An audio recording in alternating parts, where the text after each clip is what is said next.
Hello everyone, welcome back to our YouTube channel medical and nurses सब। आज की class में हम एएनएम और जीएनएम बेस्ड क्वेश्चन पढ़ने वाले हैं।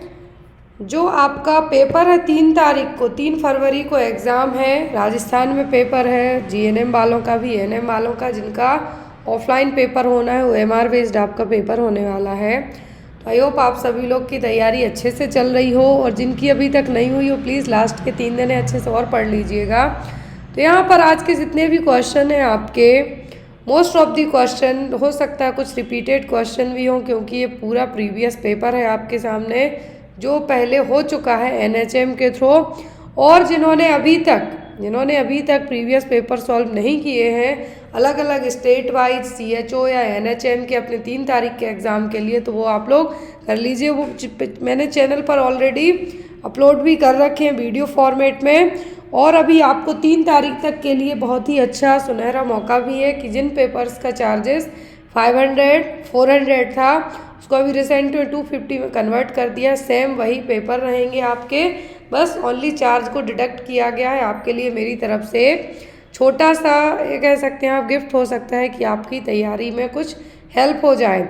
नेक्स्ट क्वेश्चन आपके मन में आता है कि क्या इन पुराने पेपर से आपको क्वेश्चन आते हैं? तो यस, मैं 100% गारंटी के साथ कहती हूँ कि आते हैं, क्योंकि जब आप खुद वो 40 पेपर सॉल्व करेंगे अलग अलग जगह के, अलग अलग स्टेट के, तो आपको पता चलेगा कि पेपर्स आते कैसे हैं।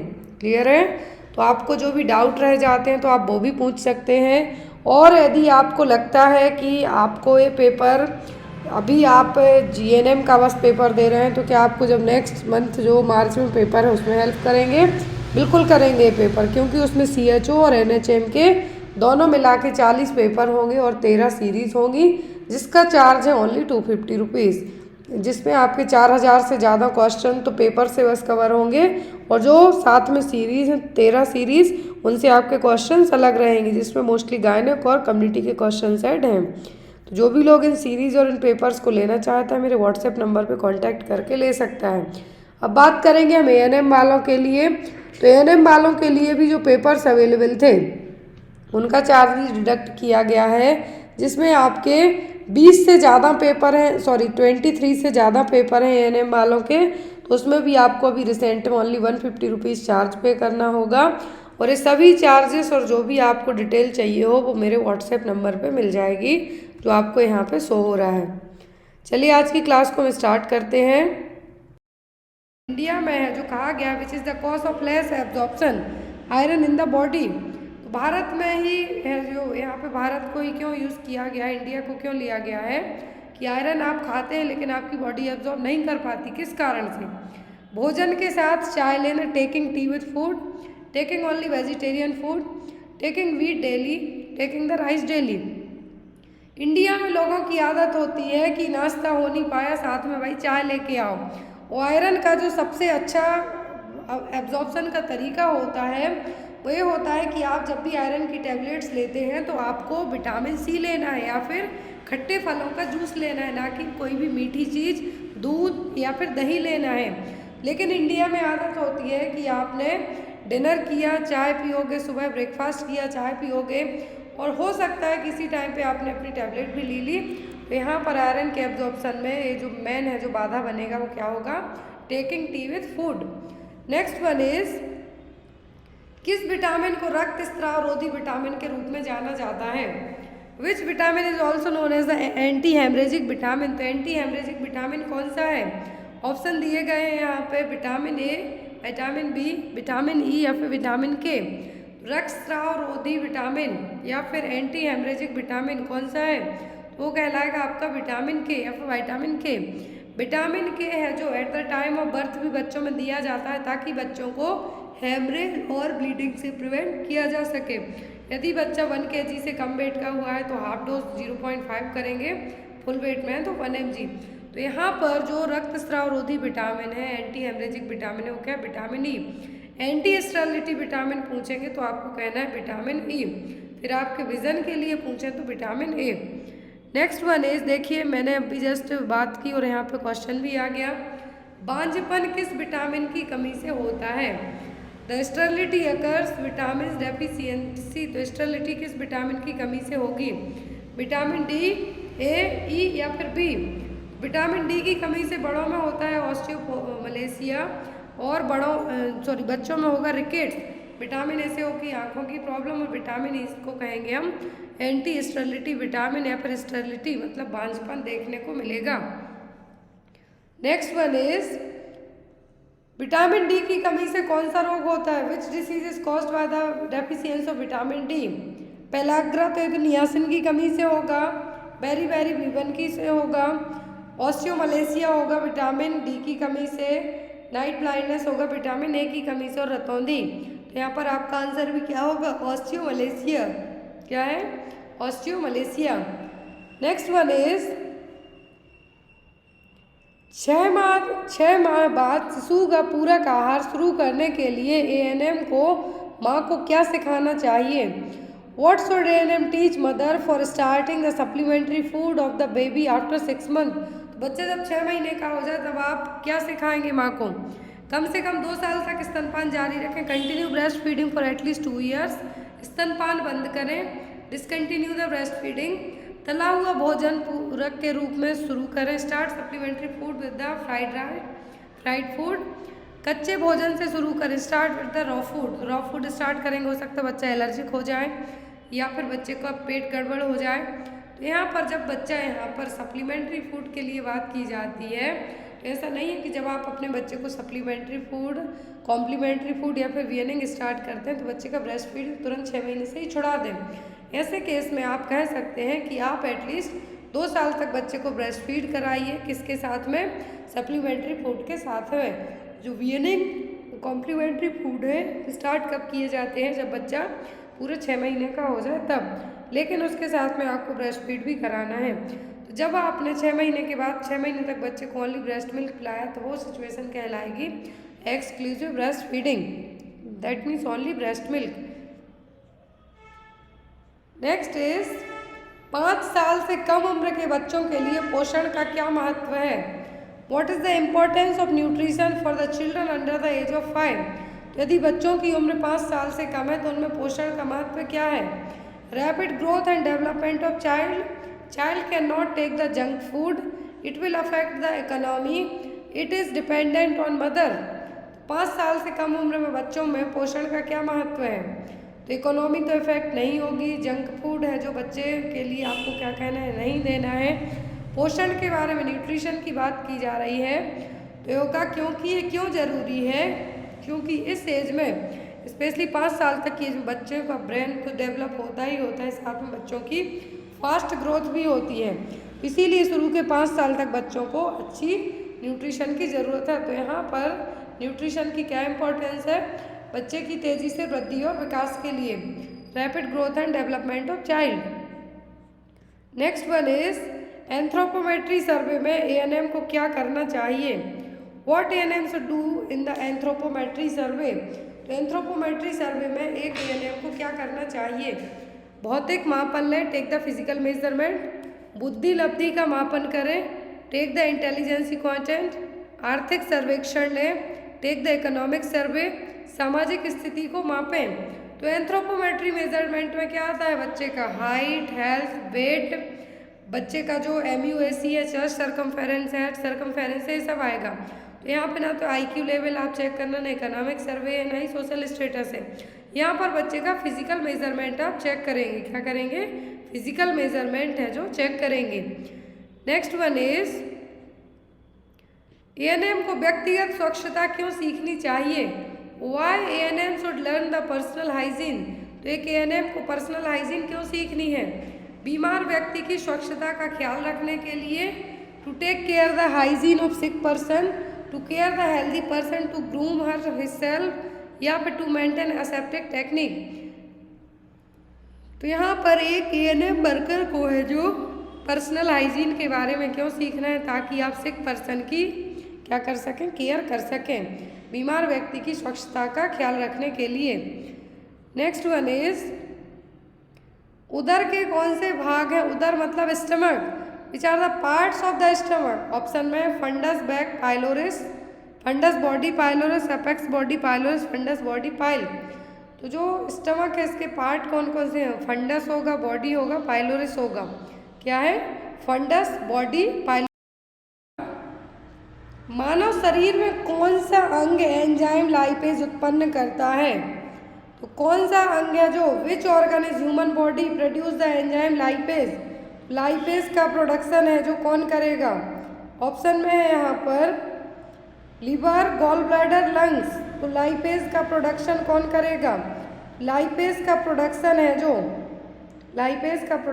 जो कौन करेगा? पैंक्रियाज। क्या है? पैंक्रियाज। लेकिन यहाँ पर लाइपेज जरूरी क्यों है? लाइपेज है जो जरूरी क्यों है? लाइपेज जरूरी होता है फैट को मेटाबोलाइज करने के लिए। किसके लिए? फैट के लिए। तो यहाँ पर जो पैंक्रियाज है कौन सा एंजाइम रिलीज कर रही है यहाँ पे? तो वो लाइपेज, और ये फैट को मेटाबोलाइज करने के लिए हेल्पफुल रहेगा। जो लीवर है ये जो वाइल सीक्रेशन है उसको प्रोड्यूस करेगा, लेकिन स्टोर जाके होगा गॉल ब्लैडर में। क्लियर है?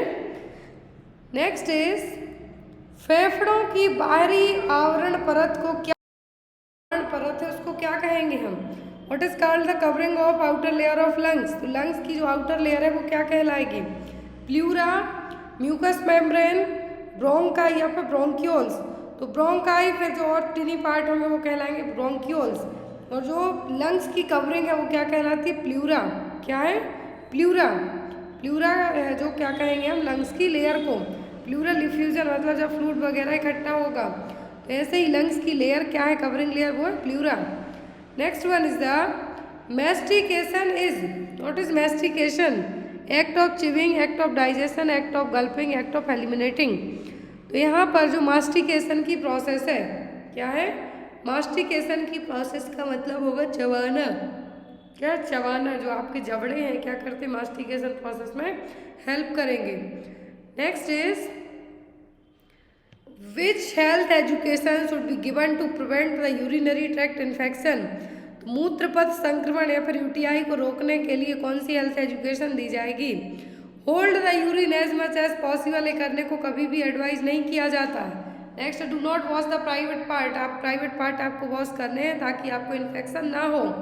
Do not hold the urine for long time, do not cut the pubic hair. तो यहाँ पर पर्सनल हाइजीन में आपके आ जाएंगे, लेकिन कहा गया है यूरिन इन्फेक्शन को, यूटीआई ट्रैक्ट इन्फेक्शन को रोकने के लिए आप क्या कर सकते हैं? यूरिन को लंबे टाइम तक होल्ड ना करें। जब भी आपको यूरिन पास करना है, सुसु जाना है, तो आप जाएं। हाँ, यदि कुछ इमरजेंसी वगैरह है कि आप ऐसी जगह है जहाँ पे वॉशरूम ना हो तब होल्ड कर सकते, लेकिन लंबे टाइम के लिए होल्ड ना करें, क्योंकि इससे ब्लैडर पे आपके प्रेशर पड़ेगा, इन्फेक्शन होने का रिस्क भी आपको रहेगा। नेक्स्ट इज अनुचित त्वचा स्वच्छता के कारण ऐसा क्या होता है जिसमें त्वचा में संक्रमण हो जाता है? Due to improper skin hygiene, what happens that cause the skin infection? Clogging of opening of the sweat glands, breaking of the skin hairs, drying of the skin, cracking of the skin. तो यदि आपने अपनी skin की hygiene proper नहीं की, हाथ पैर अच्छे से नहीं धुले, तो आपको क्या होगा?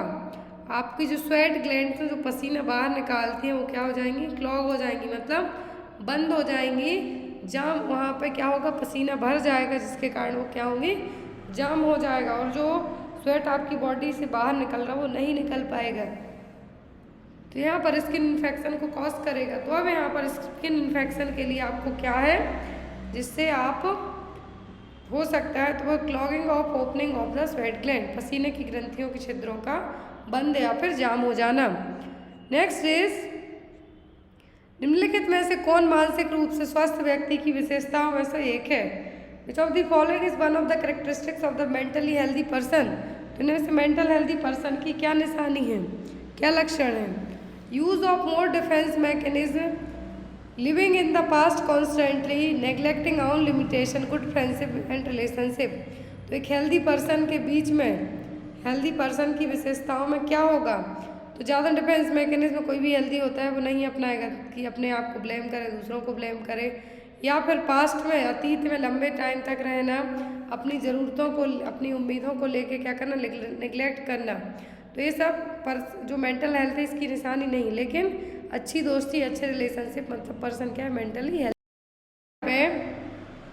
एक सहज प्रतिक्रिया जो मध्य अनजाने में ऐसी स्थिति से निपटने के लिए उपयोग करती है जो चिंता या संकट का कारण बनती है, क्या कहलाएगी?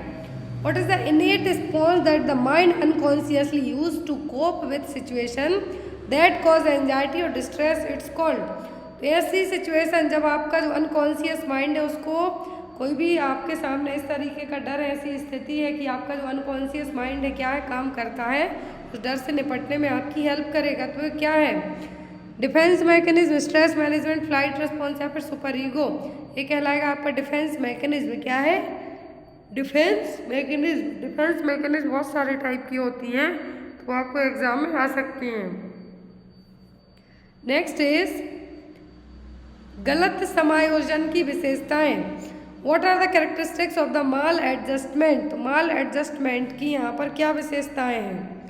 आपसी स्कूल, अस्वीकृत नशीली दवाओं का दुरुपयोग और नशा करना, withdrawal, school rejection, drug abuse, acceptance, daily life work, mood swings, laughing mood swing, high moral values और हेयर केयर। यहाँ पर माल एडजस्टमेंट की विशेषताएं पूछी गई हैं। तो माल एडजस्टमेंट में आपका आएगा किसके कारण माल एडजस्टमेंट होगा? तो होगा विड्रावल, स्कूल से रिजेक्ट होना, ड्रग एब्यूज करना, गलत संगति में पड़ना, ये सब किसकी विशेषताएं होंगी? ये होंगी आपकी किसके लिए? माल एडजस्टमेंट के लिए। नेक्स्ट इज किस स्तर की रोकथाम में बचपन में स्वस्थ जीवन शैली को बढ़ावा देना शामिल है? Which level of prevention include promoting a healthy life style in childhood?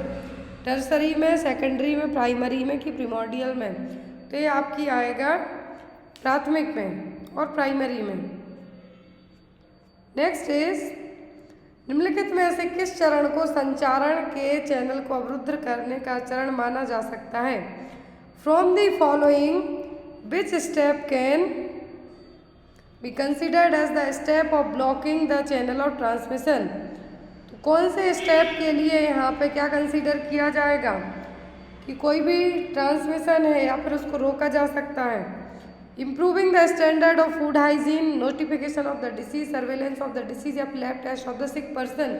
यहाँ पे ब्लॉक करने की बात की जा रही है कि जिस भी चीज़ से ट्रांसमिशन हो रहा है किसी डिसीज़ को, उसको रोकने की बात की जाती है। तो उसको रोकने के लिए हम क्या करेंगे? फूड स्टैंडर्ड की हाइजीन को हम बढ़ाने का काम करेंगे। क्या करेंगे? ट्रांसमिशन रोकना है किसी भी बीमारी का, तो आपको यहाँ पे क्या करना है? ट्रांसमिशन किसी भी प्रॉब्लम का, तो आपको क्या करना है? Improving the standard of food hygiene. Next one is cooker खांसी, पर्ट्यूसिस और बूफिंग कफ और सॉन्डेड कफ के संचरण का तरीका क्या है? What is the mode of transmission of pertussis और बूफिंग कफ? कॉन्टैक्ट, ड्रॉपलेट, डायरेक्ट या फिर इनडायरेक्ट? तो पर्ट्यूसिस और जो बूफिंग कफ है जनरली 2 साल से कम एज के ग्रुप के बच्चों को होगी। बॉर्डेटेला पर्ट्यूसिस नाम का बैक्टीरिया है जो इसको कॉज करेगा, और इसका जो मेन जो बच्चे होते हैं वो होते हैं 2 साल से कम एज के बच्चे, और ये होगी कैसे? ड्रॉपलेट इन्फेक्शन, स्नीजिंग, कफिंग के द्वारा। क्लियर? अगला क्वेश्चन है खसरा का कारक जीव क्या है? Causative organism of measles, streptococcal bacilli, E coli, gram negative streptococcal bacilli, single standard enveloped RNA virus में 1 सीरोटाइप। तो यहाँ पर खसरा का जो पॉजिटिव एजेंट है वो है single standard enveloped RNA virus with 1 serotype. What is the main sign of tuberculosis? TB का जो मेन लक्षण है वो क्या है? क्षय रोग का। कफिंग मोर देन 3 वीक्स, 3 हफ्ते से ज़्यादा की खांसी, coughing occasionally, coughing only at night या फिर माइल्ड कफिंग। तो जो टीबी है इसका मेन जो पॉजिटिव एजेंट क्या है वो माइकोबैक्टीरियम ट्यूबरक्लाई ग्राम नेगेटिव बैक्टीरिया है। यहाँ पर डॉट्स ट्रीटमेंट है जो यूज़ किया जाता है, लेकिन क्षय रोग का जो मुख्य लक्षण पूछा गया है तो वो 3 हफ्ते से ज़्यादा की खांसी, रात में बुखार आना। तो यहाँ पर जो आपका आंसर क्या होगा वो होगा ट्यूबरक्लोसिस। एक्सरे करवाएंगे तो कौन से फोकाई देखने को मिलेंगे। नेक्स्ट इज रोगी के इतिहास को एकत्र करने में डेटा का प्राथमिक स्रोत। Who is the primary source of data collecting in the patient history? जब आप पेशेंट की हिस्ट्री कलेक्ट करते हैं तो डेटा कलेक्ट करने का जो प्राइमरी सोर्स है वो क्या होगा? Patient relative, case file of patient, members of health care team या फिर पेशेंट हिमसेल्फ। प्राइमरी सोर्स हमेशा पर्सन ही रहेगा जो बीमार है। क्या जो बीमार है वो कहलाएगा प्राइमरी सोर्स, और बाकी जो दूसरे अदर इन्फॉर्मेशन दें, आप देख के इन्फॉर्मेशन दें, सेकेंडरी सोर्स में कंसीडर किया जाएगा। नेक्स्ट वन इज हाइपोक्सेमिया क्या है? What is the hypoxemia? रक्त में ऑक्सीजन का स्तर निम्न होना, low level of oxygen in the body, low level of blood in the body, या फिर low level of carbon dioxide in the blood. तो यहाँ पर हाइपोक्सेमिया का मतलब है कि ब्लड में ऑक्सीजन की कमी का कम होना। यदि हाइपोक्सिया कहेंगे तो टिश्यू में ऑक्सीजन की कमी है, लेकिन ब्लड में यदि ऑक्सीजन की कमी है तो हाइपोक्सेमिया।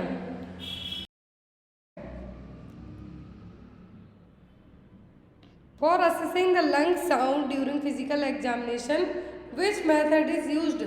फिजिकल एग्जामिनेशन के टाइम पे जब आप लंग्स को चेक करते हैं तो ये कौन सी मेथड है? ऑब्जर्वेशन, पाल्पेशन, परकशन या फिर ऑस्कल्टेशन?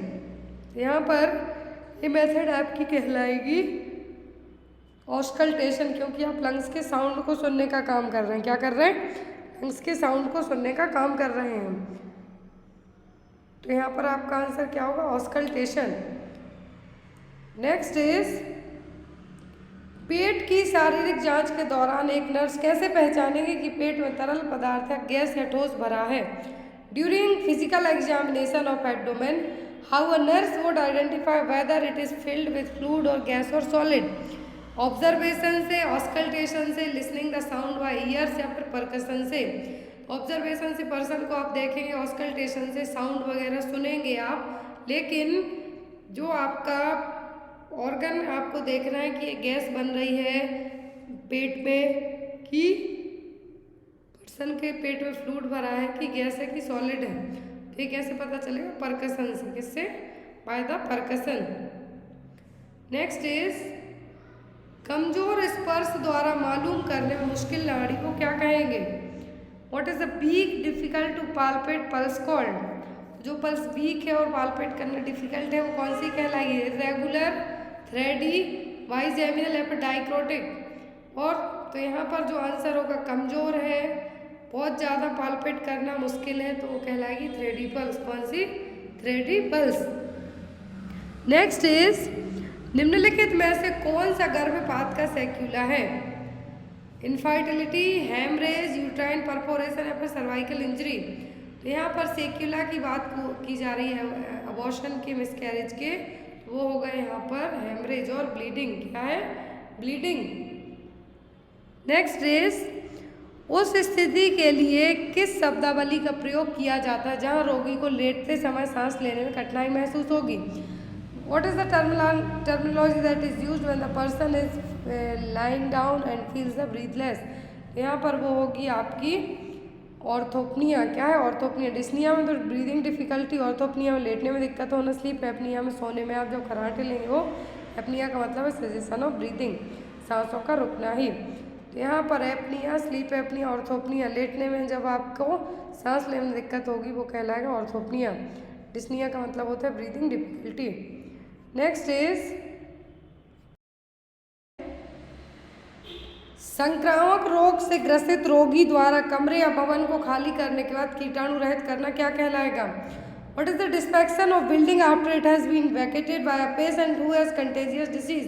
यदि किसी मरीज को कंटेजियस डिसीज थी, कम्युनिकेबल डिसीज थी, तो जब वो डिस्चार्ज होगा अपने घर जाएगा, उसके बाद रूम को पूरा क्लीन किया जाएगा, तो वो क्या है?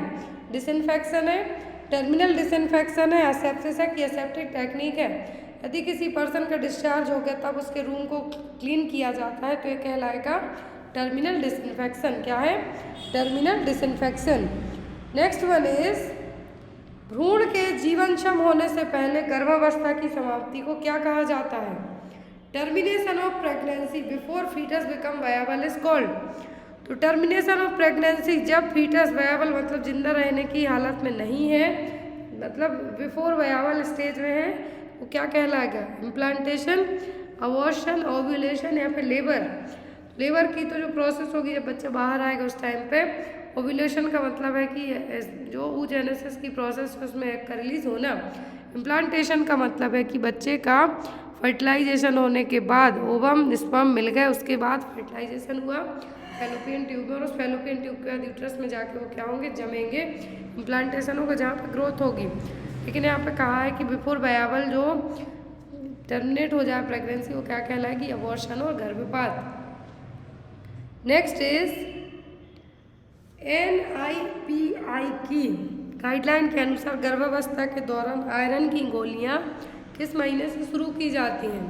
According to NIPI guideline, from which month the iron tablet are started during the pregnancy. शुरू के टाइम में पूछें तो फॉलिक एसिड सबसे ज़्यादा दिया जाता है, लेकिन 4 महीने की जब प्रेगनेंसी होती है तब आयरन दिया जाना स्टार्ट किया जाता है, ताकि माँ बच्चे दोनों को हम एनीमिया से प्रिवेंट कर सकें। क्योंकि डिलीवरी के टाइम पे जो ब्लड लॉस होगा, यदि मान लीजिए माँ एनीमिक है तो और ज़्यादा कॉम्प्लिकेशन डेवलप होंगे। इसीलिए क्या किया जाएगा, चौथे महीने से आयरन की टेबलेट दी जाना स्टार्ट होंगी। Folic acid as soon as possible pregnancy diagnose ये तब से दिया जाता है। नेक्स्ट इज MTP अधिनियम 1971 के भारतीय कानून के अनुसार गर्भपात की अनुमति केवल किस सप्ताह तक है? According to Indian law of MTP act 1971, abortion is allowed only up to which week? किस वीक तक अबॉर्शन करवाने की अनुमति दी जाती है? था बट नाउअडेज 24 वीक है, जो हो गया है कितना, 24 हफ्तों तक हो गया। पहले 20 वीक की प्रेगनेंसी थी, अब 24 वीक की प्रेगनेंसी तक को MTP एक्ट के तहत टर्मिनेट किया जा सकता है। नेक्स्ट इज कौन सा हाइपर एमएसएस ग्रेविडेरम के लिए प्रवर्तन पूर्व कारक नहीं है?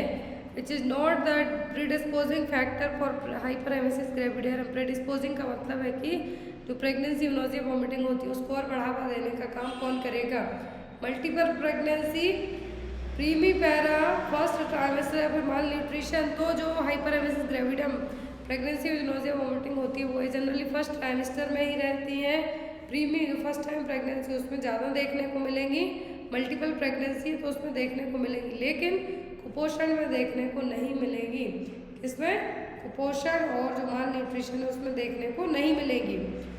नेक्स्ट इज प्लेसेंटा प्रीविया कितने प्रकार के होते हैं? How many types of placenta previa are there? तो यहाँ पर एक ग्रेड वाइज पूछा गया है, तो कितने होते हैं?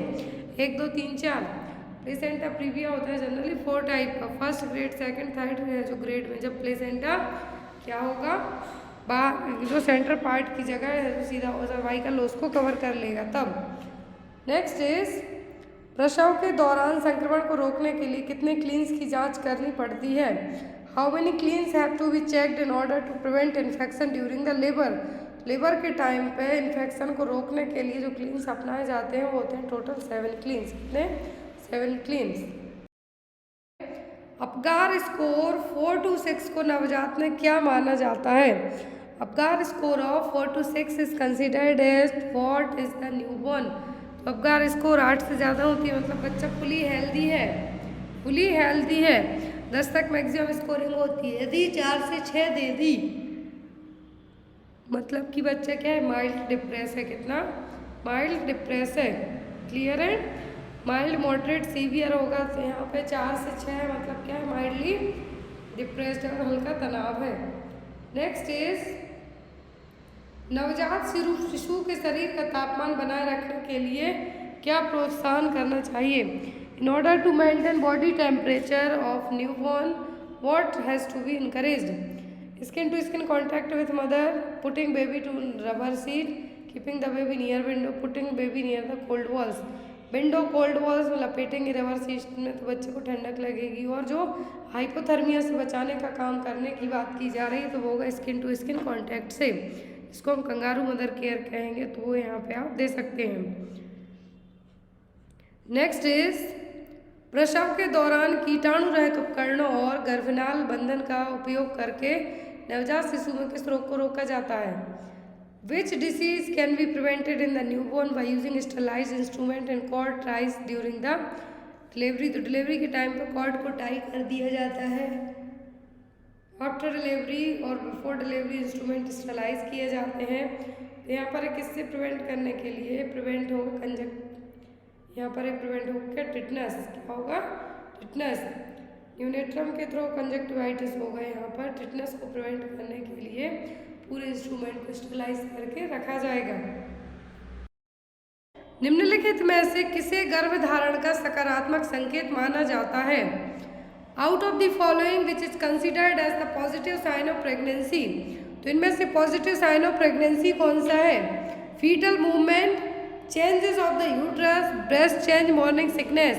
मॉर्निंग सिकनेस हो सकती, ब्रेस्ट चेंज हो सकता है, यूट्रस में चेंजेस देखने को मिल सकते हैं, लेकिन फीटस का जो मूवमेंट है वो ओनली प्रेगनेंसी में ही फील होगा। कब? प्रेगनेंसी में ही फील होगा। तो पॉजिटिव साइन ऑफ प्रेगनेंसी क्या है? Fetal movement. Next is partograph में गर्भाशय का फैलाव किस प्रतीक द्वारा दर्शाया गया है? In partograph dilatation of uterus is depicted by which symbol? X, Y, Z या फिर ए? तो जो सिंबल अपनाया गया है वो है एक्स। कौन सा? Symbol x. नेक्स्ट इज बच्चे की डिलीवरी प्रसव के किस चरण में होती है? Delivery of the baby happens in which stage of labour? कौन सी स्टेज में डिलीवरी होगी? फर्स्ट, सेकंड, थर्ड या फिर फोर्थ में? बच्चे की डिलीवरी प्रसव के दूसरे चरण में होती है। किसमें? सेकंड स्टेज ऑफ लेबर में। पहली में तो सर्विक्स का डायलिटेशन होगा, दूसरे में बच्चा बाहर आएगा, तीसरे में प्लेसेंटा बाहर आएगा और चौथी स्टेज में आप ऑब्जर्व करेंगे माँ और बच्चे को। नेक्स्ट इज निम्नलिखित में से कौन प्रसव के चौथे चरण के संबंध के रूप में नहीं दिया जाता? Which of the following is not done as the management of fourth stage of labour? Fourth stage of labour में क्या है जो नहीं किया जाता? पेरिनियल वॉश दी जाती है माँ को, assist for bleeding pulse and BP, तो ये भी चेक किया जाता है। To observe mother skin colour and body condition, तो ये भी चेक किया जाएगा। लेकिन to assist placenta and umbilical cord, तो चौथी फेज में प्लेसेंटा और अम्बिलिकल कॉर्ड को आप क्या मैनेज करेंगे? क्योंकि ये तो ऑलरेडी बाहर आ गए हैं। क्या है? तो ऑलरेडी बाहर आ गए हैं तीसरी फेज में ही। तो यहाँ पे आपका आंसर होगा to assist placenta and umbilical cord. Next is oligohydramnios क्या है? What is the oligohydramnios? Amniotic द्रव 1500 मिलीलीटर से अधिक है, एमनियोटिक द्रव 1500 मिलीलीटर से कम है, एमनियोटिक द्रव 300 मिलीलीटर से कम है या फिर एमनियोटिक द्रव 300 ml से अधिक है। तो यहाँ पर ओलिगोहाइड्रोमनियस में जो एमनियोटिक फ्लूइड का लेवल होता है वो होता है 300 से 500 ml तक के बीच में कम चला जाए। तो यहाँ पर भी वही होगा, ओलिगो मतलब कमी हो गई, पॉली कहते तो 2000 ml से ज़्यादा हो गया। तो एमनियोटिक द्रव है जो फ्लूइड है ये कितना है? 300 ml से भी कम है। नेक्स्ट इज गर्भावस्था के 36वें सप्ताह में गर्भाशय को शरीर के किस अंग में पहुंचता है? At 36 week of pregnancy uterine fundus reach which part of the body? Symphysis pubis, xiphisternum, between umbilicus and xiphisternum या फिर नाभि। 36 वीक की प्रेगनेंसी में जो बॉडी पार्ट है कहाँ तक यूटेराइन फंडस किस बॉडी पार्ट तक पहुँचेगी? एक्सिफेस स्टर्नम तक, मतलब चेस्ट तक, जो स्टर्नम का सबसे लोअर पार्ट है वहाँ तक। नेक्स्ट इज पेल्विक नस में दबाव के कारण गर्भावस्था में आमतौर पर कौन सा संकेत मिलता है? Due to pressure in the pelvic vein which sign is usually found in pregnancy? Backache, varicose vein, constipation या फिर हार्टबर्न।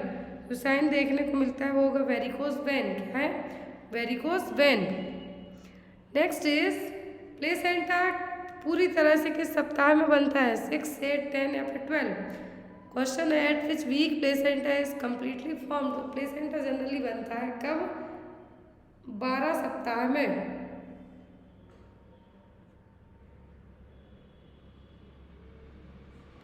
नेक्स्ट क्वेश्चन, मासिक धर्म चक्र का कौन सा चरण है जहां एंडोमेट्रियम अधिक संभवनीय हो जाती है, बहना शुरू हो जाएगा? Phase of menstrual cycle where the endometrium becomes more vascular में स्टार्ट टू सेट। तो ये कौन सी फेज है? कहलाएगी सेक्रेटरी फेज। कौन सी? Secretory phase. नेक्स्ट इज मासिक धर्म की स्वच्छता बनाए रखने के लिए कितने घंटों में शोषक सैनिटरी पैड बदलने की सलाह दी जाती है? तो एब्जॉर्बेंट सैनिटरी पैड होते हैं, पीरियड्स में हर एक लड़की अपनाती है। तो यदि आपको क्या करना है, मेंस्ट्रुअल हाइजीन मेंटेन करके रखना है तो कितने घंटे में आपको पैड चेंज करना होगा? Every 2 hour, every 4 hour, every 1 hour या फिर एवरी 8 आवर? तो एटलीस्ट आपको हर 4 घंटों में पैड को चेक करना होगा, चेंज करना होगा। लास्ट क्वेश्चन है 50 नंबर, सॉरी लास्ट नहीं कहेंगे। एमटीपी अधिनियम के तहत गर्भावस्था को समाप्त किया जाता है। तो यहाँ पर ऑप्शन में है आपका जुड़वा गर्भावस्था, that means twin pregnancy. Second option है probability of being foetus healthy, भ्रूण के स्वस्थ होने की संभावना। बच्चे के गंभीर विकलांगता के साथ पैदा होने का जोखिम, risk of the child being born with serious handicap. Last option है risk of delivery by caesarean section. तो यहाँ पर किस केस में, यहाँ पर है जो किस केस में आपका एमटीपी एक्ट के तहत प्रेगनेंसी को टर्मिनेट किया जा सकता है। एमटीपी एक्ट के तहत कुछ कंडीशंस होती है मेडिकल टर्मिनेशन ऑफ प्रेगनेंसी के तहत कि जब बच्चा क्या हो, अनवांटेड प्रेगनेंसी हो, उस केस में। सेकंड थिंग है कि यदि बच्चे को कुछ भी कंजेनाइटल मतलब गर्भ में ही, यूट्रस में ही कुछ ऐसी प्रॉब्लम्स हैं जिसके साथ बच्चा हैंडीकेप पैदा हो सकता है, या फिर बच्चे को कोई ऐसी प्रॉब्लम हो सकती है कि जो बाद में आके भी ठीक नहीं होगी, तो इस तरीके की प्रॉब्लम होगी। तो यहाँ पर ऑप्शन फर्स्ट है twin pregnancy. Twin pregnancy MTP act के तहत कंसीडर नहीं की जाएगी। दूसरा है probability of being foetus healthy, यदि फीटस हेल्दी या यूएसजी करके देखा तो इस केस में भी अबॉर्शन नहीं किया जाएगा। फिर है बच्चे के गंभीर विकलांगता के साथ पैदा होने का जोखिम। तो एमटीपी एक्ट के तहत इंडिकेशन माना जाएगा कि बच्चा यदि बॉर्न होता है तो उसको कुछ ऐसी प्रॉब्लम्स होंगी जो कि ट्रीटेबल नहीं है। इस केस में प्रेगनेंसी को टर्मिनेट किया जा सकता है। Risk of delivery by caesarean section है, कोई रिस्क नहीं है कि सिजेरियन सेक्शन से डिलीवरी होगी, आपको कुछ प्रॉब्लम से पहले से ही, तो आपकी प्रेगनेंसी को टर्मिनेट किया जाए तो ये कोई रीज़न नहीं होगा। सो एमटीपी एक्ट के तहत, medical termination of pregnancy act के तहत किस प्रेगनेंसी को टर्मिनेट किया जाएगा, जब बच्चे को पैदा होता है यदि, तो उसको कुछ ऐसी प्रॉब्लम्स हो कि बच्चे को वो ट्रीटेबल नहीं होगी। क्लियर। अगला क्वेश्चन है आपका, गर्भकालीन मधुमेह वाली गर्भवती महिला में कौन से लक्षण दिखाई दे सकते हैं। विच सिम्टम में be seen in the pregnant woman with the gestational diabetes. यदि माँ को जेस्टेशनल डायबिटीज़ है, क्या है, माँ को जेस्टेशनल डायबिटीज़ है, मतलब प्रेगनेंसी में होने वाली डायबिटीज़ जो कि प्रेगनेंसी खत्म होने के बाद अपने आप ठीक हो जाएगी। उस प्रेगनेंसी में जेस्टेशनल डायबिटीज़ वाली मदर में यदि जो बच्चा होता है उसमें क्या सिम्टम होंगे। High weight of the fetus, low weight of fetus, normal delivery या फिर नॉर्मल प्लेसेंटा। तो जब यदि माँ को जेस्टेशनल डायबिटीज़ है प्रेगनेंसी में, यदि उसका ब्लड ग्लूकोज लेवल बहुत ज़्यादा बढ़ा हुआ है, प्रेगनेंसी वाली डायबिटीज़ है, तो क्या होगा, जो बच्चा पैदा होगा वो कैसा होगा, हाई बर्थ वेट का, बच्चे का वजन है जो क्या होगा, ज़्यादा। डायबिटीज़ वाली माँ होती है, उनके जो बच्चे पैदा होते हैं वो 4 kg से ज़्यादा के ही रहते हैं। और बेस्ड ऑन यदि हम बच्चे के वेट की बात करें तो जो प्लेसेंटा का वेट भी है वो 1/6 ऑफ द बेबी वेट होगा। यदि बच्चे का वजन 2.5 to 3.5 kg हम कंसीडर करते हैं तो 1/6 बच्चे का वजन, उसका 6वें गुना जो वजन होगा किसका होगा, प्लेसेंटा का। तो ऐसे केस में ना तो नॉर्मल डिलीवरी होगी, ना ही नॉर्मल प्लेसेंटा रहेगा, और ना ही बच्चे का वजन लो वेट ऑफ फीटस होगा। ऐसे केस में क्या होगा, मैक्रोसोमिया वाले बेबीज हैं जो डिलीवर होंगे, जिसको हम क्या कहेंगे, high weight of the fetus. Next one is, कौन सा एक स्कूल स्वास्थ्य सेवा का पहलू नहीं है। Which one is not the aspect of school health services. तो स्कूल हेल्थ सर्विसेज का पॉइंट यहाँ पे कौन सा नहीं है। Health appraisal of school children and school personal, healthy school environment, nutritional services, adolescent reproductive services for health. तो यहाँ पर स्कूल हेल्थ सर्विसेज हमने पढ़ा है कम्युनिटी हेल्थ नर्सिंग में, जीएनएम वालों ने पढ़ा, बीएससी वालों ने पढ़ा, एएनएम वालों ने भी पढ़ा है। तो स्कूल हेल्थ सर्विसेज में बच्चों का स्कूल में चेकअप वगैरह किए जाते हैं, आयरन के इंजेक्शन दिए जाते हैं, कृमिनाशक दवाएं दी जाती हैं, अल्बेंडाजोल वगैरह दिया जाता है, स्कूल का एनवायरनमेंट हेल्दी रखा जाता है, nutritional services, mid day meal programmes वो प्रोवाइड किए जाते हैं। लेकिन adolescent reproductive services for health school services में आपकी इंक्लूड नहीं होंगी। किशोर प्रजनन और स्वास्थ्य के लिए सेवाएं स्कूल में नहीं दी जाएंगी। अगला क्वेश्चन है आपका, स्कूल स्वास्थ्य कार्यक्रम के तहत पोषण सेवा का एक हिस्सा क्या है। What is one of the part of nutritional services under school health programme. School health programme के तहत कौन सा पार्ट आएगा, mid day meal at school, teachers training for first aid, personal hygiene या फिर एनवायरमेंटल हेल्थ। तो यहाँ पर न्यूट्रिशनल सर्विसेज की बात की जा रही है जो कि स्कूल हेल्थ प्रोग्राम के तहत आएगा, होगा mid day meal programme at the school. क्या है, mid day meal programme at school. Next is school स्वास्थ्य समिति 1961 के अनुसार नर्सरी और माध्यमिक विद्यालयों को सबसे अधिक प्राथमिकता कैसे दी जानी चाहिए? According to school health committee 1961, how should be nursery and secondary schools most probably? Multiple storey, triple storey, double storey या फिर सिंगल स्टोरी? तो जो 1961 के तहत स्कूल हेल्थ कमेटी रही, उसके तहत जो स्कूल हैं, जो नर्सरी स्कूल हो गए या फिर सेकेंडरी स्कूल हो गए, तो उनकी प्रेफरेंस किस बेस पे की जाएगी? एक मंजिला, मतलब जो बिल्डिंग से वो क्या रहे, सिंगल रहे। सिंगल बिल्डिंग का मतलब है यहाँ पर एक मंजिला रहना, जिससे बच्चों के एक्सीडेंट का जो खतरा है वो क्या रहे, कम रहे। तो यहाँ पर आपका आंसर क्या होगा? Single storey building. Next is एक चिकित्सा अधिकारी को प्रति वर्ष कितने बच्चों को स्कूल स्वास्थ्य कार्यक्रम के तहत कवर करना चाहिए? How many children per year should be a medical officer cover under school health programme? तो स्कूल हेल्थ प्रोग्राम के तहत एक मेडिकल ऑफिसर कितने बच्चों को कवर करेगा? ऑप्शन में है 1000 to 2000, 3000 to 4000, 5000 to 6000 या फिर 7000 to 8000। जैसे आपका एज अ ANM या फिर एज अ आशा वर्कर के तहत जो होम विजिट या जो की जाती है कि एटलीस्ट इतनी की जानी है, वैसे ही यहाँ पर भी है कि क्या करना है आपको 5000 से 6000, 5000 से 6000 हर एक जो एक चिकित्सा अधिकारी होगा, मेडिकल ऑफिसर होगा, वो क्या करेगा, एक साल में एटलीस्ट स्कूल हेल्थ कार्यक्रम के तहत 5000 से 6000 बच्चों को कवर करेगा।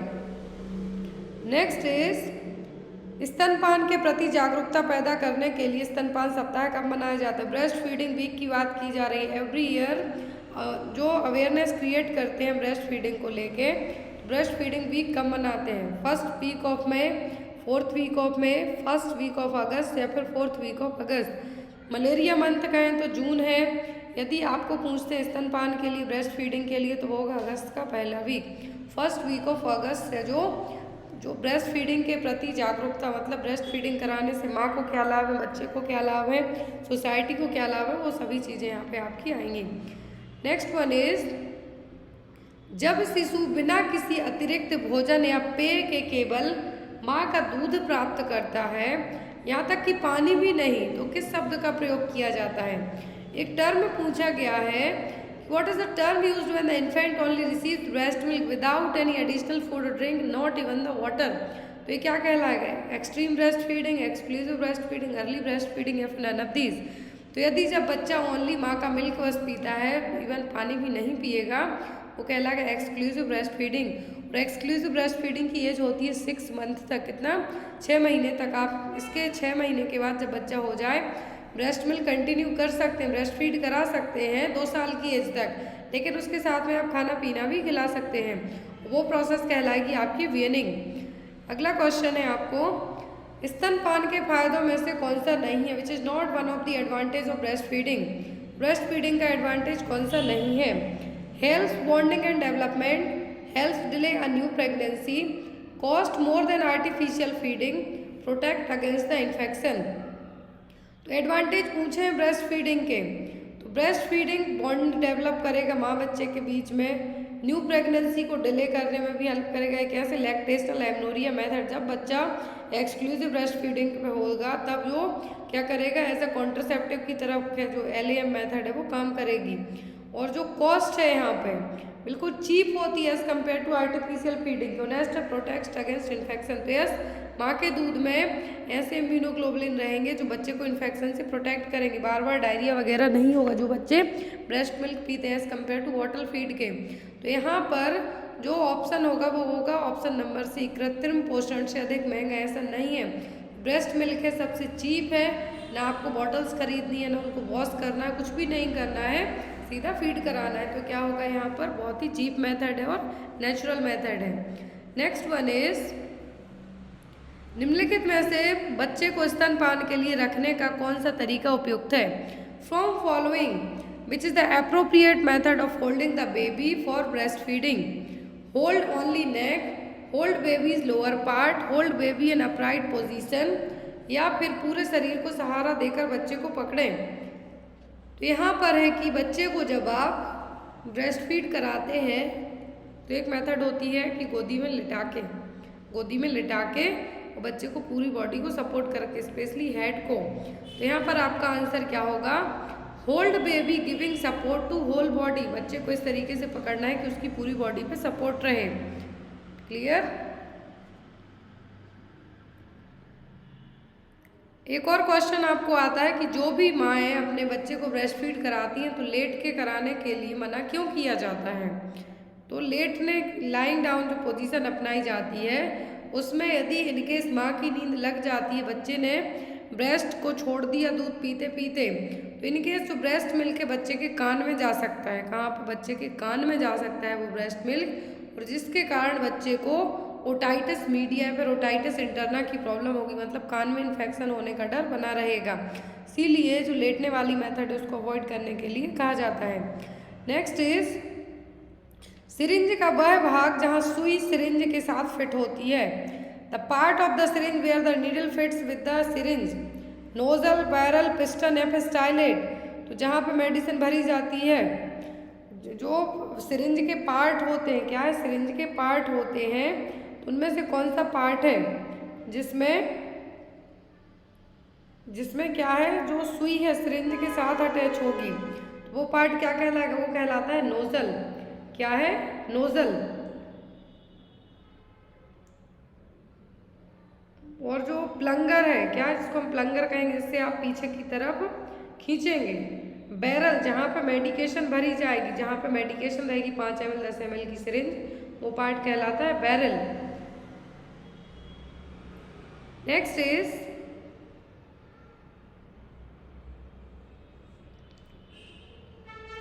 कोलेस्ट्रम के बाद आने वाले स्तन के दूध को क्या कहेंगे? The breast milk which comes after the colostrum. तो इनिशियल 3 days तक तो कोलेस्ट्रम जो डार्क येलो कलर का रहेगा वो कहलाएगा। फिर आफ्टर दैट जो ब्रेस्ट मिल्क आएगा कोलेस्ट्रम के बाद, वो क्या कहलाएगा? वो कहलाएगा आपका ट्रांजिशनल मिल्क। क्या है? Transitional milk. नेक्स्ट इज यदि दवा को जीभ के नीचे रखा जाए तो उस मार्ग को क्या कहा जाएगा? जब मेडिकेशन अंडर द टंग रखी जाएगी वो रूट क्या कहलाता है? इनहेलेशन। इनहेलेशन तो आप जो नोज से देंगे वो इंस्टलेशन, जो आप कान में या फिर आइज में डालेंगे वो मेडिकेशन है। फिर टॉपिकल, मतलब जो आप पेस्ट वगैरह रब करेंगे वो हो जाएगा यहाँ पे। फिर आता है आपका सबलिंगुअल, तो अंडर द टंग जो भी मेडिकेशन देंगे वो होगी सबलिंगुअल, जैसे कि नाइट्रोग्लिसरीन। नेक्स्ट वन इज दवाई देने से पहले कितनी बार इसकी जांच की जानी चाहिए? How many times the drug should be checked before it's administration. तो एडमिनिस्ट्रेशन के टाइम कोई भी मेडिसिन के कितनी बार चेक किया जाता है? ऑप्शन में है यहाँ पे 1, 2, 3 या फिर 4। तो कितने बार चेक किया जाता है? 3 बार। कितने बार? 3 बार। नेक्स्ट इज बुखार के लिए आमतौर पर कौन सी दवा का उपयोग किया जाएगा? Common drug used for fever, Metrogyl, ORS, क्लोमेट्रेजोल, डोमस्टेल, रेनिटिडिन, पेरिफोनोर, सिट्राजिन, कोल्डेस, एविल। तो सिट्राजिन, कोल्डेस, एविल ये आपकी सब एलर्जी में दी जाएंगी। डोमस्टेल, रेनिटिडिन जब गैस वगैरह बनेगी तब दी जाएंगी। ORS दिए जाएंगे मेट्रोजिल जब डायरिया हो रहा हो। फिर है पैरासीटामोल, डाइक्लोफेनिक, एस्पिरिन, मेफ्टोमाइन एसिड, मेफेनेमिक एसिड भी जिसको आप कहेंगे। तो ये चारों दी जाती हैं। पैरासीटामोल होगा, डाइक्लोफेनिक होगा, एस्पिरिन होगा, मेफेटामिन एसिड और मेफेनेमिक एसिड हो गया, ये चारों दी जाती हैं। तो यहाँ पर आपका आंसर क्या होगा? Option number D. Next is अधस्त्वचीय इंजेक्शन देते समय सुई का त्वचा से कितना कोण होना चाहिए? What should be with the skin while injection? 30 degree, 45 degree, 60 degree या फिर नन ऑफ द अबव। तो यहाँ पर जो इंजेक्शन आप यदि स्किन पे देते हैं, सबक्यूटेनियस देते हैं, तो कितना होना चाहिए? 45 डिग्री। 90 डिग्री यदि हम बात करें 90 डिग्री तो इंट्रामस्कुलर, सबक्यूटेनियस तो 45, यदि बात करें इंट्रावीनस तो 25, फिर यहाँ पे बात करते हैं हम इंट्राडर्मल तो 15 डिग्री। नेक्स्ट इज उल्टी का इलाज करने वाली दवा के समूह को क्या कहते हैं? What is the group of drug that is used to treat the vomiting. तो वॉमिटिंग को ट्रीट करने वाली ड्रग कौन सी है? एंटी एल्मेंथिक, तो एल्मेंथिक इन्फेक्शन के लिए है। जो कृमिनाशक दवा है वो एल्बेंडाजोल। लैक्सेटिव, स्टूल को सॉफ्ट करने के लिए दी जाएंगी। एंटी एमेटिक एंटीबायोटिक, तो एंटीबायोटिक इन्फेक्शन के लिए दी जाएंगी, एंटी एमेटिक वॉमिटिंग को ट्रीट करने के लिए दी जाएंगी। Next is what is the group of drug that is used for increasing frequency of urine. Urine की फ्रिक्वेंसी को बढ़ाने के लिए कौन सी ड्रग दी जाएंगी, डायूरेटिक्स, लैक्सेटिव, एंटी एमेटिक या फिर एंटीबायोटिक। जो ड्रग दी जाएंगी जो यूरिन है, यूरिन की फ्रिक्वेंसी को बढ़ाने के लिए वो क्या होंगी, डायूरेटिक्स। जब भी आईसीपी वगैरह बढ़े या फिर ज़्यादा फ्लूइड हो जाए तो उसको बाहर निकालने के लिए डायूरेटिक्स दिए जाते हैं। नेक्स्ट वन इज कौन सा प्राथमिक चिकित्सा के उद्देश्यों में से एक नहीं है, which is not one of the object of first aid. First aid का ऑब्जेक्ट कौन सा नहीं है, to prolong the treatment, to preserve the life, to prevent further injury या फिर to put the injured under medical care at the earliest. तो यहाँ पर है कि घायलों के उपचार के लिए कौन सा पॉइंट नहीं है। तो कभी भी जब भी फर्स्ट एड के principle prevent further injury, injured person को तुरंत मेडिकल केयर प्रोवाइड करना, as early as possible treatment देना, तो यहाँ पर आपका आंसर क्या होगा, ऑप्शन नंबर ए, जो कि नहीं ऑब्जेक्ट फर्स्ट एड का। To prolong the treatment, as early as possible होता है वो ट्रीटमेंट फर्स्ट एड में आएगा, ना कि लंबे टाइम तक खींचना। नेक्स्ट इज आमतौर पर कोहनी और टखनों जैसे जोड़ों पर बंधी हुई पट्टियों को क्या कहा जाता है। What is the type of bandage usually tied at the joint such as elbow and ankle called. तो जो भी बैंडेज हैं जो एंकल और एल्बो जॉइंट्स के यहाँ पे बनती हैं वो क्या है, कैपलाइन, फिगर ऑफ 8, स्पाइका या फिर रिवर्स स्पाइका। ये क्वेश्चन हमने एएनएम के सॉल्व पेपर में ही पढ़े हुए हैं, जो कि यूपी एनएचएम के पेपर थे। तो यहाँ पर जो एल्बो और एंकल के यहाँ पे जॉइंट्स पे टाइट की जाएंगी बैंडेज वो कहलाएंगी फिगर ऑफ 8 बैंडेज। क्या है, फिगर ऑफ 8 बैंडेज। नुकीले उपकरणों से लगने वाले घाव को क्या कहते हैं। What is the type of wound occurred from sharp instrument called. तो जब भी आपको घाव किसी नुकीले इंस्ट्रूमेंट से लग जाए, चाकू से लग जाए या फिर कुछ शार्प ऑब्जेक्ट से लग जाए तो वो क्या कहलाएगा, इंसिस्ड वुंड, लेसरेटेड वुंड, कंट्यूज्ड वुंड या फिर पंचर वुंड। तो पंचर वुंड तो वो होगा जब आपको कोई भी वुंड है, क्या हो, किसी भी तरीके से आपकी बॉडी के फ्लूइड वगैरह जब लीकेज होने लगे वो कहलाएंगे पंचर वुंड। कंट्यूज्ड मतलब जैसे कि आप कहीं जाके टकरा गए, आपकी जिसको हम फूलने, स्किन का फूलना कहेंगे वो होगा। फिर है लेसरेटेड वुंड, मतलब आप कहीं गिर जाएं, छिल कट जाएं, वो होगा। लेकिन जब वुंड आपको किसी शार्प ऑब्जेक्ट से लगता है तो वो कहलाएगा इंसिस्ड वुंड, जैसे कि चाकू से लगा हुआ घाव। नेक्स्ट इज जन्म से 1 वर्ष की आयु तक के बच्चे को क्या कहा जाता है। The child from birth till the age of 1 year is called. तो जन्म से 1 साल तक की बच्चे की उम्र को क्या कहेंगे, न्यूनेट, इन्फेंट, न्यूबॉर्न या फिर टोडलर। जब बच्चे की एज 1 साल तक की हो तब हम उसको क्या कहेंगे, इन्फेंट। क्या कहलाएगा, वो कहलाएगा इन्फेंट।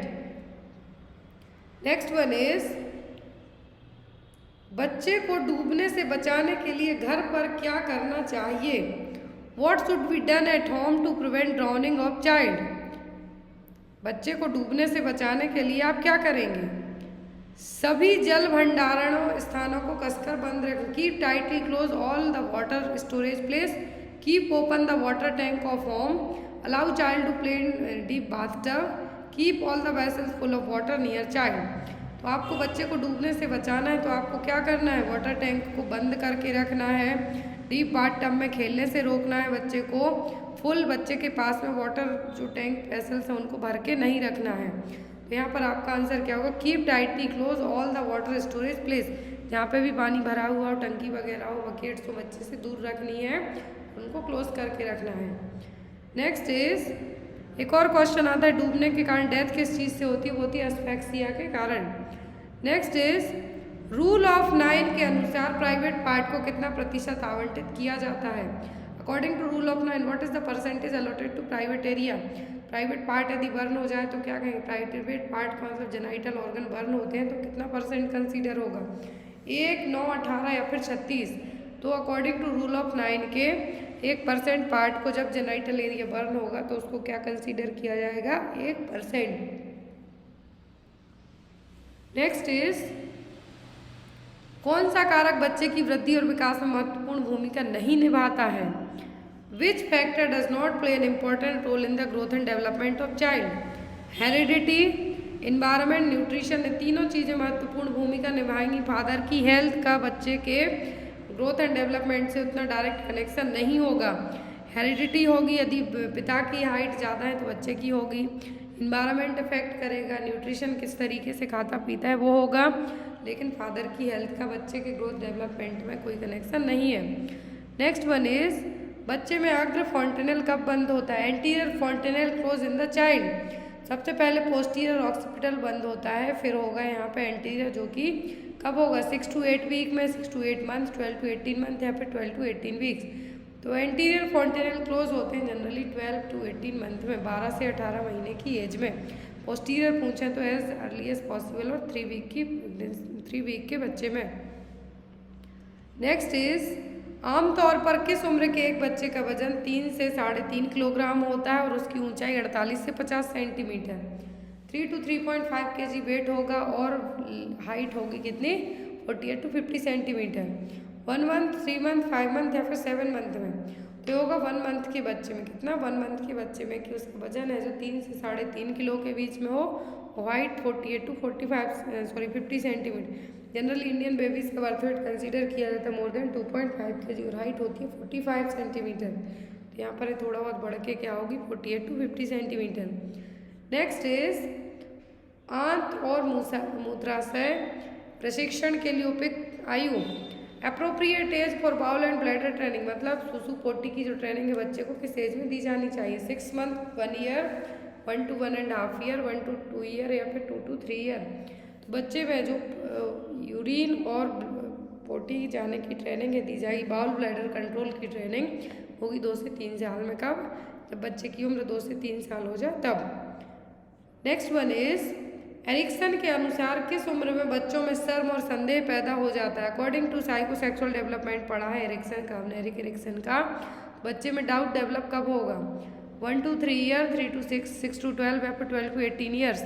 ANM के पेपर में ही एरिक्सन की थ्योरी हमने 5 से 6 पेपर सॉल्व किए हैं चैनल पर, उनमें आई हुई है। तो एरिक्सन की थ्योरी के अकॉर्डिंग बच्चों में सहम और डाउट पैदा होता है जब बच्चा 1 से 3 साल के बीच का हो, मतलब जिस एज को हम क्या कहेंगे? Toddler age group. इसमें बच्चे में क्या है? सहम और डाउट की भावना है जो पैदा होना स्टार्ट होगी।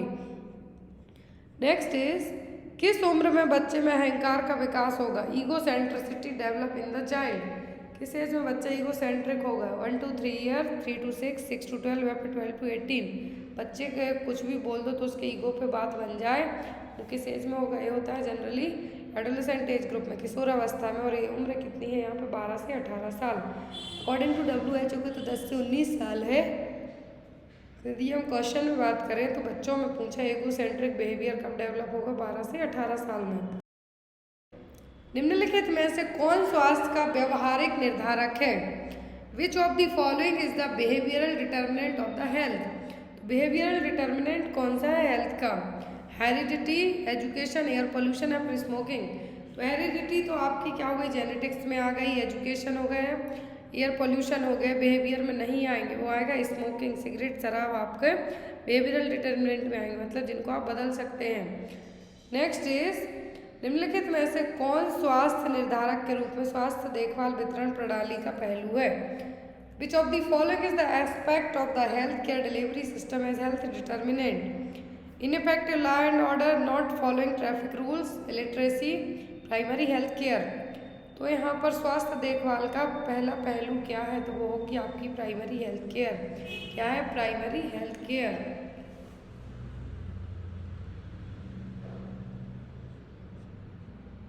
नेक्स्ट क्वेश्चन है, निम्नलिखित में से कौन भारत में गैर संचारी रोग है? Which of the following is the non communicable disease in India? Leprosy है कम्युनिकेबल, टीबी है, कोलेरा है, लेकिन कैंसर कम्युनिकेबल डिसीज में नहीं आएगा, ये नॉन कम्युनिकेबल डिसीज में आएगा। यहाँ पर आपका आंसर क्या होगा? कैंसर। नेक्स्ट इज, एक सामुदायिक स्वास्थ्य केंद्र द्वारा कितने प्राथमिक स्वास्थ्य केंद्रों को कवर किया जाता है?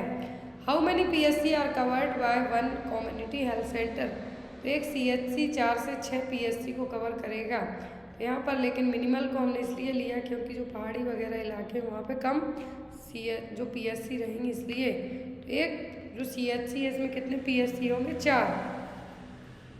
PSC का इंचार्ज कौन होता है? Medical officer. नेक्स्ट इज, जनसंख्या वृद्धि वर्गीकरण के 5M कौन से हैं? What are the 5M of population growth classification? Maternity, marriage, mortality, morbidity, migration. Movement, marriage, mortality, morbidity, migration. Maternity, mentality, mortality, mobility, migration. तो यहाँ पर क्या है 5M ग्रोथ का जो पॉपुलेशन ग्रोथ है उसके लिए 5M कौन से हैं? मातृत्व मतलब मैटरनिटी, विवाह, मृत्यु दर, मॉर्बिडिटी एंड माइग्रेशन। माइग्रेशन का मतलब एक जगह से दूसरी जगह पलायन करना। नाउअडेज गांव के लोग शहर की तरफ भागते हैं कि शहर की लाइफ स्टाइल बहुत अच्छी है, खूब पैसा कमाएंगे, होगा आपका माइग्रेशन। नेक्स्ट इज सामुदायिक स्वास्थ्य अधिकारी किस केंद्र पर काम करता है? Community health officer works at which centre? तो जो लोग CHO का फॉर्म भरते हैं उनको अच्छे से पता होगा। हेल्थ वेलनेस सेंटर पे, प्राइमरी हेल्थ सेंटर पे, कम्युनिटी हेल्थ सेंटर पे, डिस्ट्रिक्ट हॉस्पिटल में। तो community health officer district hospital में कभी भी नहीं रखे जाते हैं, इनकी पोस्टिंग होती है जनरली सब सेंटर में। नाउअडेज सब सेंटर क्या कहलाते हैं? Primary health centre, health and wellness centre. Sorry sub centre को हम क्या कहेंगे? Health and wellness centre. वहीं पर CHO की पोस्टिंग की जाती है। नेक्स्ट इज प्राथमिक स्वास्थ्य केंद्र द्वारा कितनी आबादी कवर की जाती है? तो जो प्राइमरी हेल्थ सेंटर हैं कितनी पॉपुलेशन कवर करेंगे?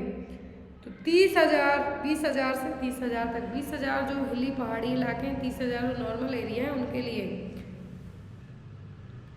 नेक्स्ट इज गर्भवती महिला के घर की प्रथम विजिट के दौरान ANM को क्या करना चाहिए? What an ANM should do during the first visit to pregnant women's home? जब भी आप प्रेग्नेंट वुमेन के घर पहुँचे तो वहाँ पर उसकी फर्स्ट विजिट में आप क्या करेंगे? Refer hospital give antibiotics operate the Mamta clinic, check haemoglobin, urine sugar and albumin. First visit में आपको क्या करना है? ना तो एंटीबायोटिक देना, ना हॉस्पिटल में रेफर करना, नहीं ममता क्लिनिक को रेफर करना है, ऑपरेट करना है। यहाँ पे आपको माँ का हीमोग्लोबिन लेवल हो गया, यूरिन हो गया, शुगर हो गया, ये सब चेक करना है, बेसिक ट्रीटमेंट करना है, बेसिक चीज़ें चेक करनी है। नेक्स्ट इज भारत में WHO का मुख्यालय कहाँ है?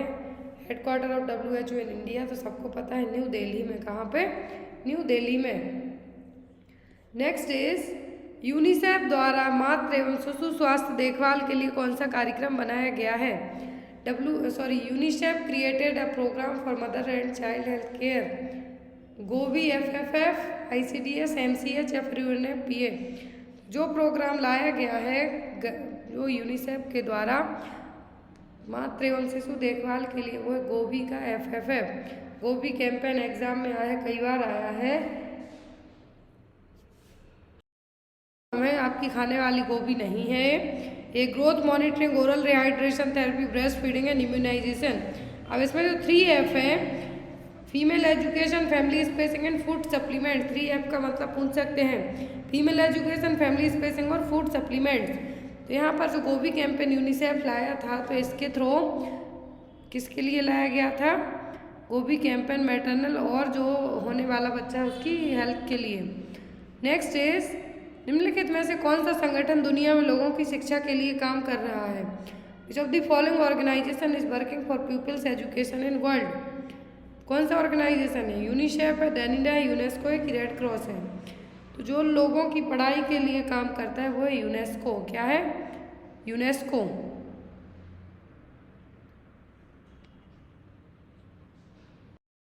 यूनिसेफ होगा। यूनेस्को में तो जो धरोहर होती हैं हमारी देश की, जो भी इमारतें हो गई वो सब आएंगी। धरोहर जिसको हम कहेंगे वो आएगी यूनेस्को में। वर्ल्ड हेरिटेज वगैरह होंगी वो। लेकिन यहाँ पे शिक्षा के लिए काम कर रहा है यूनिसेफ। क्या है? यूनिसेफ। नेक्स्ट इज परिवार नियोजन के लिए ANM की क्या जिम्मेदारी? What is the responsibility of the ANM for the family planning? Family planning में एक ANM किस तरीके से काम करेगी? Get information of eligible couple, give contraceptive pill to the antenatal mother, check for infertility, give education regarding safe water. तो यहाँ पर ANM का फैमिली प्लानिंग में पूछा है तो कॉन्ट्रासेप्टिव पिल्स नहीं देंगे आप एंटीनेटल मदर को, जो प्रेग्नेंट मदर है वो। इनफर्टिलिटी के लिए आप चेक नहीं करेंगे, वो काम गायनेकोलॉजिस्ट का होगा। एजुकेशन सेफ वाटर को लेकर वो दे सकते, लेकिन फैमिली प्लानिंग की बात की जाती है तब आपका आंसर हो gate information of eligible couple. कितने एलिजिबल कपल हैं, टारगेट कपल हैं, उनको चेक किया जाएगा। नेक्स्ट इज ANM द्वारा कौन से रजिस्टरों का रखरखाव किया जाना चाहिए? Register should be maintained by the ANM। Census, school, birth and death या फिर एड्स रजिस्टर। तो ये ANM बर्थ और डेथ रजिस्टर को मेंटेन करके रख सकती है, बाकी ये नहीं करेगी। नेक्स्ट इज निम्नलिखित में से कौन ANM के लिए नीति संहिता है? Code of ethics for ANM। Giving drugs independently आपको बिल्कुल भी नहीं करना है। Maintain confidentiality of the patient, take decision of the health care team, taking decision for patient over their willingness. तो यहाँ पर एथिक्स होगा आपका, क्या होगा कि आपको कॉन्फिडेंशियलिटी मेंटेन करके रखना है। किसी भी मरीज से कॉन्फिडेंशियलिटी का मतलब इवन उसकी वाइफ को भी वो चीज़ें आपको नहीं बताना है जब तक मरीज आपसे खुद ना कहे। Next is during treatment of patient from following what should be done by the ANM as a counsellor. तो एक ANM एज अ काउंसलर के तहत किस तरीके से क्या करेगी, पर्सन को समझाएगी। रोगी के लिए निर्णय लें, take the decision for the patient, do not discuss different forms of treatment, advise regarding the adequate and appropriate treatment for disease, या फिर do not involve the relatives in the treatment. तो ANM as a counsellor की तरह बात करेगी कि कैसे आपको सही टाइम पे अपना सही से इलाज लेना है। निम्नलिखित में से कौन सी परामर्शदाता की भूमिका है? The following is the role of a counsellor. Risk identification करेगा, इमोशनल सपोर्ट करेगा, डिसीजन मेकिंग सपोर्ट करेगा। तो यहाँ पर आपका आंसर क्या होगा? All of the above. As a counsellor ये सभी चीज़ें करेगा कि किसी चीज़ के क्या रिस्क होंगे उसके बारे में समझाएगा, इमोशनल सपोर्ट करेगा, पर्सन को डिसीजन लेने में उसकी हेल्प करेगा। तो यहाँ पे आंसर होगा आपका all of the above. Next one is ANM के लिए पोषण सीखने का क्या महत्व है? What is the importance of learning the nutrition for the ANM। तो ANM क्यों है जो न्यूट्रिशन के बारे में सीखेगी? To understand the relationship between nutritional health, understand the junk food, to list out different type of junk food, to replace the nutrition with different medicine। तो एक ANM को न्यूट्रिशन के बारे में पता होना चाहिए कि यदि पर्सन खाना नहीं खाता है तो मेडिकेशन उसको नहीं देनी है, न्यूट्रिशनल मेडिसिन देने लगो। फिर यहाँ पे है कि आउट डिफरेंट, तो अलग अलग टाइप के जंक फूड भी नहीं खिलाना है। बच्चों को जंक फूड के बारे में आपको बताना है, लेकिन जो यहाँ पे आपका सबसे एक्यूरेट आंसर होगा वो होगा A, to understand the relationship between nutritional and health. Next is amino acid जो हमारे शरीर द्वारा निर्मित होता है और जिन्हें भोजन लेने की आवश्यकता नहीं होती। तो ऐसे अमीनो एसिड जो कि क्या है, आप खाना खाते हो उसके साथ आपको नहीं मिल रहे, आपको जिनकी ज़रूरत नहीं है, तो वो कौन से हैं? Essential, non essential, extra immuno या फिर पेरीफेरी। दो तरीके के अमीनो एसिड होते हैं, इसेंशियल, दूसरा नॉन इसेंशियल, तो जिनके बिना भी काम चल जाएगा, तो होते हैं non essential amino acid. Next is किसी पोषक तत्व की पूर्ण कमी के साथ या उसके बिना आवश्यक पोषक तत्वों के बीच असमानता के परिणाम स्वरूप होने वाला रोग क्या है? पैथोलॉजिकल स्टेट है जिसमें पर्सन को जो उसके खाने की ज़रूरती चीज़ें वो नहीं मिलती हैं, वो क्या कहलाएगा? Under nutrition, over nutrition, specific deficiency या फिर इम्बैलेंस न्यूट्रिशन। ये कहलाएगी स्पेसिफिक डेफिशिएंसी। कोई पर्टिकुलर चीज़ नहीं खाता बच्चा, उसको डेफिशिएंसी बहुत फास्ट हो गया एज कम्पेयर टू एडल्ट के। नेक्स्ट इज निम्नलिखित में से कौन शरीर का निर्माण आहार है? बॉडी बिल्डिंग फूड पूछा है, फैट, कार्बोहाइड्रेट, मिनरल्स या फिर प्रोटीन। तो सब आँख बंद करके आंसर दे सकते हैं कि क्या होगा बॉडी बिल्डिंग फूड में? होगा प्रोटीन। लास्ट क्वेश्चन है आपका, संरक्षी भोजन हमारे शरीर को क्या करेगा? What does the protective food do to do our body? इसका आंसर आप लोग कमेंट बॉक्स में देंगे। आई होप आपको आज का पेपर अच्छा लगा हो। कोई भी डाउट हो तो आप मुझे व्हाट्सएप पे मैसेज करके पूछ सकते हैं। सेकंड थिंग, जो भी लोग इन पेपर्स की PDF लेना चाहते हैं वो भी आप ले सकते हैं। Thank you for watching us. Bye bye, good night, take care.